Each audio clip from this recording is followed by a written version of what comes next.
IronCAD's bulk view creation command has been enhanced to allow you to select multiple drawing files. For example, we have a simple file here that has some assemblies and some parts that we're going to go ahead and run the bulk creation tool for.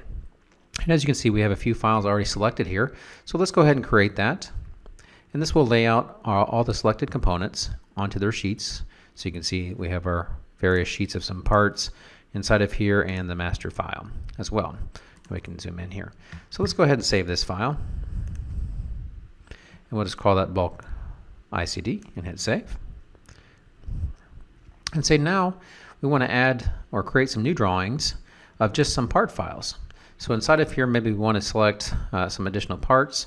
Inside of here, maybe this component as well that we want to add into our bulk creation. And maybe we just want to create a part only list. We can go ahead and run our bulk view creation tool again. And in this case, we want to just do some parts.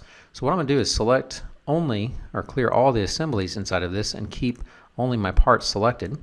I'm going to run that so you can see my parts are still selected, and the new part that I have selected here is also added, and I can go ahead and set a template to be used for this.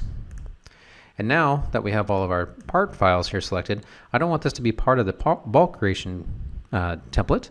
We want to create a new file. So if we double click on this, we can actually create a new file. So let's just call this one our part drawings and hit save. And we can hit OK. What will happen is it'll create us a new drawing.